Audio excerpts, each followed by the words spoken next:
Welcome to Speak English Now podcast with your host, Georgiana, the podcast that will help you to speak English fluently with no grammar and no textbooks. Hi, I'm Georgiana, and I'm here to help you speak English fluently. Thanks for joining me for another episode of the Speak English Now podcast. Today, I talk about how to stop making mistakes when speaking English and how to improve writing. Next, we'll practice fluency with a question and answer exercise.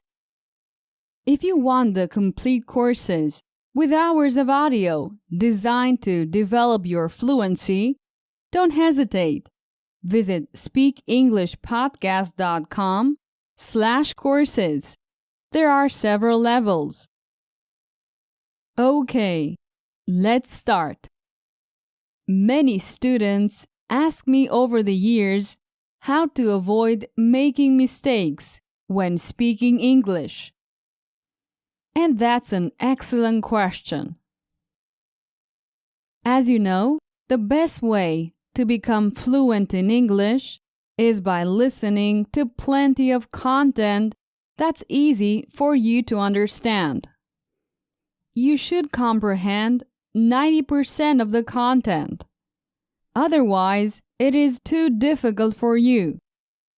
And even if you like novelty, the truth is that repeated listening to the same content helps you to automate your speech. For example, listening to a story allows you to intuitively understand how sentences are constructed without having to learn grammar rules.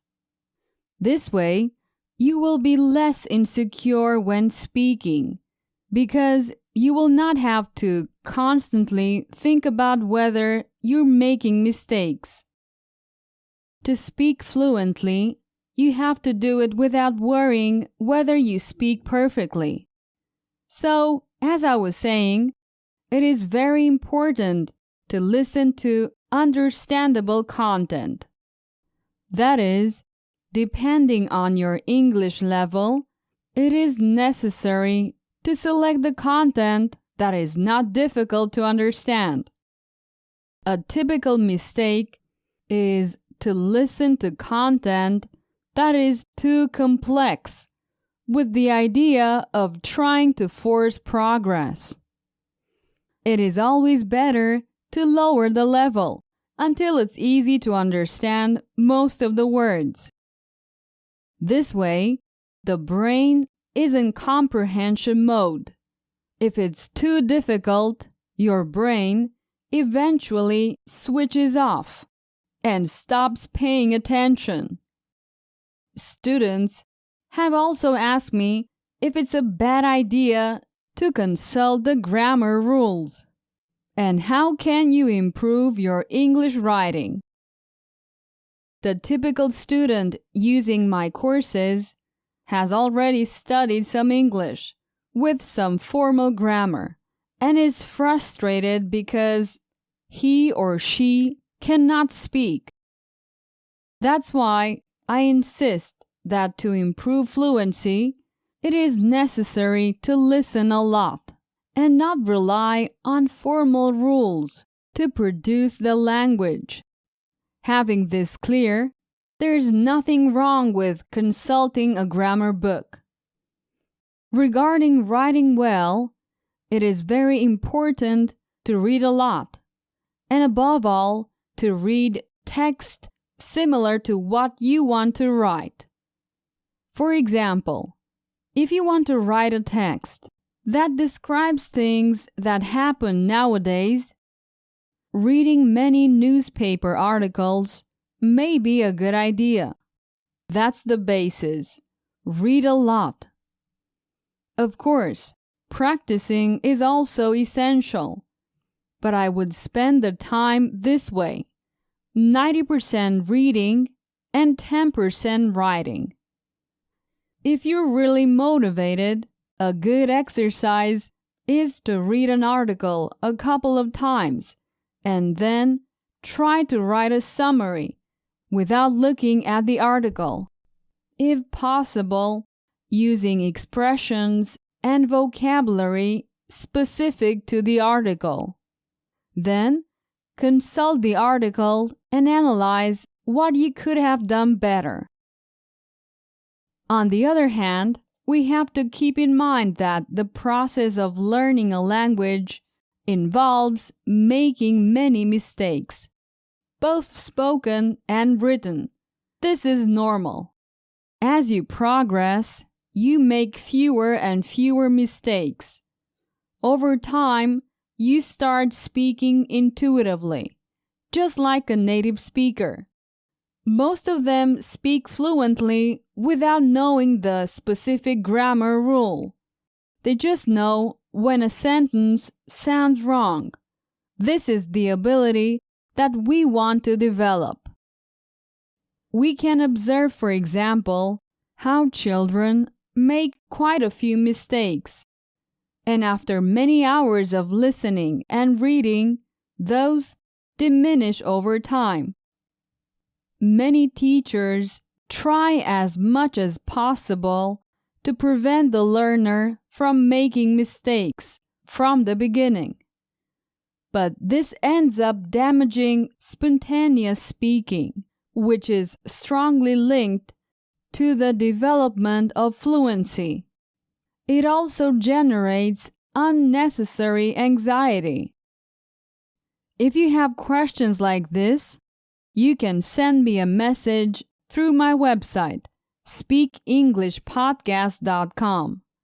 I try to answer all messages. Maybe I will make an episode to answer your question. Okay, let's practice fluency with a mini story of questions and answers. These exercises are always excellent for improving fluency. The goal is for you to answer without mentally translating it into your native language. That's why I recommend short and quick answers. You can pause if necessary. Come on, let's get started. We need to listen to content that suits our current level of understanding. Do we have to listen to very difficult content?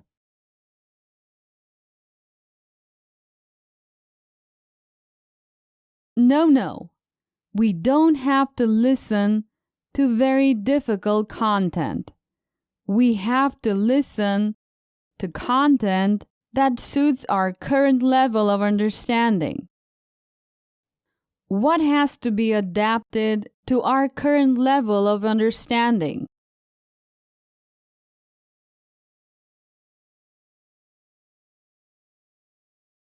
The content we listen to. What does the content have to be adapted to our current level of?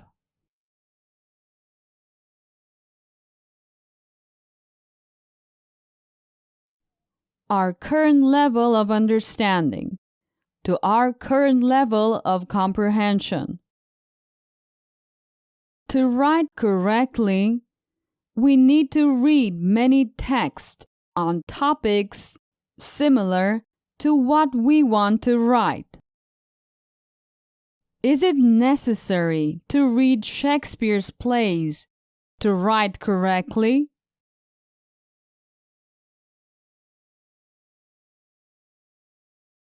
No, not Shakespeare's plays. It is necessary to read many texts on topics similar to what we want to write about. Are the topics of the text similar or different from what we want to write?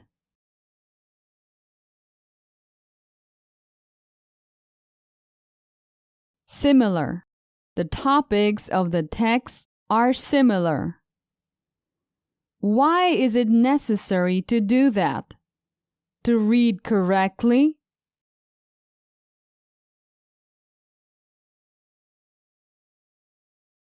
No, not to read correctly, to write correctly. It's necessary to read many texts with similar topics to write correctly. To practice, we can read an article several times and try to write a summary. How many times can we read an article to practice?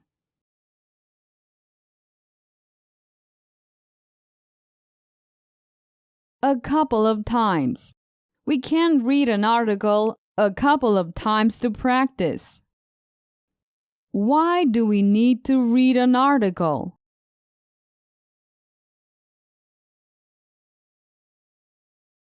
To practice, we can read an article several times and try to write a summary.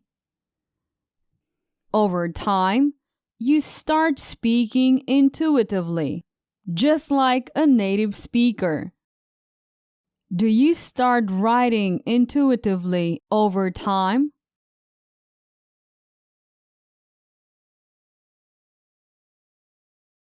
No. Over time, you start speaking intuitively.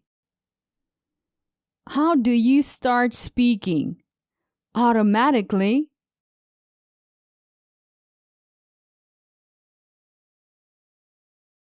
Yes, automatically or intuitively. When do you start speaking intuitively?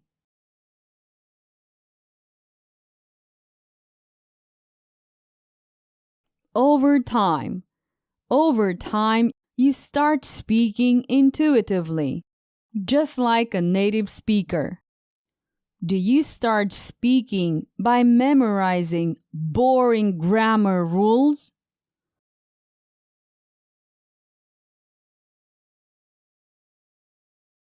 No. You don't start speaking intuitively by memorizing boring grammar rules. Mistakes are part of the learning process, and we will make fewer of them over time. Are mistakes a negative thing?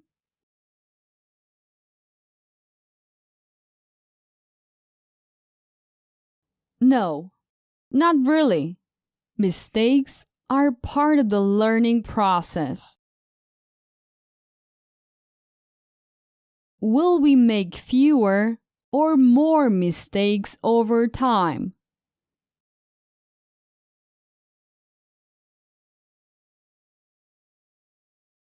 Fewer. We will make fewer mistakes. We will make fewer mistakes over time, not more. What is part of the learning process?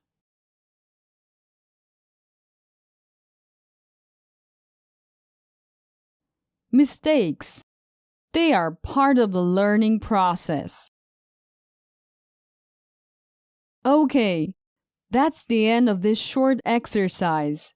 If you find it difficult, that's normal. I recommend you repeat it several times, and if you want, on several different days. As you can see, through questions and answers, you can practice and improve your speech, just like in a real conversation.